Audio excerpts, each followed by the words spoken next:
이 메신저 논란뿐만 아니라요. 정치권을 또 시끄럽게 달구고 있는 게 하나 더 있습니다. 바로 이번에 야권 주도로 발의된 특검법 이야기입니다. 이것 때문에 정치권이 계속 시끌시끌한데요. 민주당 등 야 6당이요. 함께 재발의한 특검법이 오늘 국회 법사위를 통과했습니다. 특히 이 야당의 외환 행위를 수사 범위에 포함한 것과 관련해서 여당이 그야말로 크게 반발을 하고 있습니다. 무슨 이야기인지 영상 보고 이야기 나눠보겠습니다. 1997년 총풍 사건은 미수에 그친 대선용 기획에 불과했지만 윤석열의 북풍 공작은 전쟁을 유발하려는 거였습니다. 범죄 혐의에 대한 정황 증거는 차고 넘칩니다. 그런데 이것을 조사하지 않고 빼라는 것은 과연 대한민국에 대한 기본적인 충성심이 있는지 묻고 싶습니다. 먼저 찬성하는 의원님 손 들어주시기 바랍니다. 반대하는 의원님 손 들어주시기 바랍니다. 이의가 없으므로 가결됐음을 선포합니다.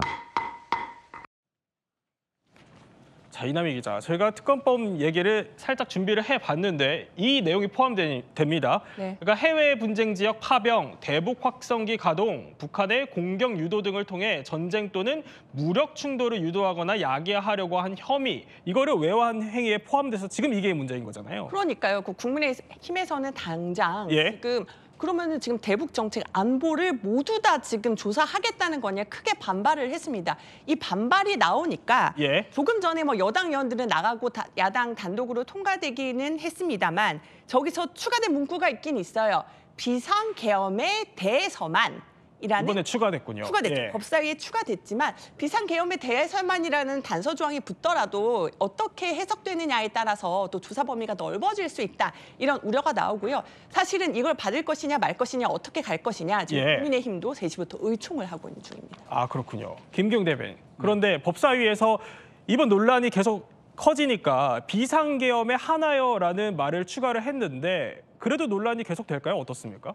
그렇죠. 그러니까 우리 말씀하신 것처럼 예. 그 하나여라는 게 굉장히 모호한 표현 아닙니까? 그러니까 지금의 민주당도 여러 가지 문제점을 제기할 때 확대 별건 수사는 하지 말자고 하지 않습니까? 네. 그런데 기존에 있던 내란 특검 내용도 보면 인지하는 부분은 무조건 확대해가지고 별건 수사하는 부분에 대해서 우려를 하고 있습니다. 예. 그렇기 때문에 거기에다 외환채까지 포함했기 때문에 이거 문제고 무엇보다도 지금 이 부분이 대한민국 국군이 예. 어떻게 보면 대한민국과 국민의 어떤 안전을 위해서 일상적으로 벌이는 여러 가지 행동들, 그런 전략에 대해서 문제를 삼고 있거든요.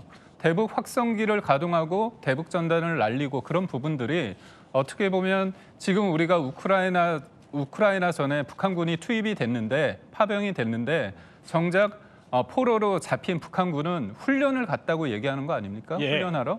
그러니까 정보가 제대로 전달이 안 되고 있는 겁니다. 북한에서 어떻게 보면 가장 알레르기 반응을 보이는 게 대북 전단인데 이 부분에 대해서 우리가 하지 말자고 뭔가 문제가 있다고 얘기하는 거죠. 네. 그렇다면 이게 누가 좋겠습니까? 그래서 심지어 이 대북 전단 관련해서 2020년도에 김여정이 문제 삼으니까 곧바로 법이 만들어졌잖아요. 그래서 예. 김여정 하명법이라는 얘기가 있었고 지난해 10월에는 또 김여정이 또 이 전당 관련해서 문제를 삼으니까 갑자기 민주당 최고위원인 김민석 최고위원께서 탄핵을 하자고 했습니다. 네. 하명 탄핵이 될 수 있는 거고요. 이번에는 어떻게 보면 굳이 말하지 않았는데도 이 대북 전단을 꼭 문제를 삼겠다고 하는 거 아닙니까? 예. 그렇다면 이게 김여정 특별법 아니냐 그런 지적까지 나오고 있는 형국입니다. 이렇게 내란 특검 법안을 둘러싸고 계속 논쟁이 빚어지고 있는데 이게 정치권에서는 말씀하셨던 것처럼 안보 논쟁으로 좀 빚어지는 모양새 같습니다. 그러니까 분수찬 의원은 무인기 침투, 대북 전단, 원점 타격 등 정상적 작전 수행이 아닌 흔적이다 이렇게 설명을 하는데 여기에 신동욱 국민의힘 대변인은 민주당 논리대로라면 이 북한이 도발해도 아무 대응도 하지 말고 그대로 당해야 하는 거냐라고 맞받아치고 있습니다. 이번에 1차 내란특검법에는 없었던 외환행위가 진짜 추가된 속내가 궁금합니다. 네, 그 부분은 이번 계엄이 사실은 누가 봐도 뭐 저희가 어떤 사변의 상태가 아닌 상황에서 계엄이 발표가 되면서 정말 많은 논란이 빚어졌던 건데, 그래서 지금 제기가 되는 것이 북한이 공격했기 때문에 우리가 어쩔 수 없이 계엄을 하게 됐다라는 그런 빌미를 만들기 위한 여러 작전이 수행된 것 아니냐라는 것이 지금 계속해서 수사를 통해서 나오고 있는 것 아닙니까? 우리가 물론 그 부분이 법률적으로 완전히 판단이 되려면 재판이 끝나야 되겠습니다만은 많은 장성들이 이미 그렇게 검찰에 진술을 한 거예요. 부승찬 의원이 이야기한 것도 무인기를 일부러 침투해서 북한이 공격할 수 있는 어떤 빌미를 제공하려고 했던 것 아닌가. 뭐 원점 타격 의혹도 계속해서 논란이 됐던 거고요. 그렇기 때문에 지금 이 특검에 넣는 것이 필요하다고 얘기하는 건데, 그게 마치 뭐 우리 안보를 오히려 이 특검법이 위협하는 것 아니냐 이렇게 얘기하는 것은 그야말로 본말을 전도시키는 거라는 말씀을 좀 드리고 싶고요. 그리고 저는 국민의힘에 또 말씀드리고 싶은 것이, 아직까지 특검법 내지는 않고 계속해서 반대하고 계신 거잖아요. 지금 뭐 의총을 하신다고 하는데, 그러면 특검법을 국민의힘에선 이러이러한 특검을 원한다라는 걸 정확하게 하시면 여야가 같이 의논해서 또 통과시킬 수 있는 방법이 아예 없는 건 아니지 않습니까? 그렇게 좀 합리적인 선을 찾아가는 방법도 분명히 있다. 이 말씀을 좀 드리고 싶습니다. 그런데 과거에 어쨌든 오물풍성 논란이 계속 됐을 당시에는 좀 적극적으로 대응을 해라. 이게 사실 야권의 주장이었는데, 지금 와서는 이렇게 얘기하는 거 앞뒤가 안 맞는 거 아니냐, 이런 비판이 있을 수도 있는 거 아닌가요? 지금 아까도 제가 무인기 침투 말씀을 드렸었는데, 우리 군이 직접 평양에 무인기를 띄워서 북한의 어떤 자극 내지는 반발을 불러일으키려 했다.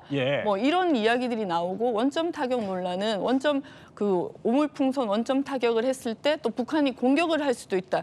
이런 사실은 남북 간에 전쟁 위기까지 만들 수 있는 작전을 계엄을 위해서 편 것 아니냐, 이런 의혹을 지금 사실 제기하고 있는 것이잖아요. 이 부분은 명확하게 다른 겁니다. 계엄을 위한 북한 자극이냐, 아니면 우리 일상적인 안보를 위한 활동이냐, 이 부분 저는 국민들께서 충분히 구분하실 수 있을 거라고 생각합니다.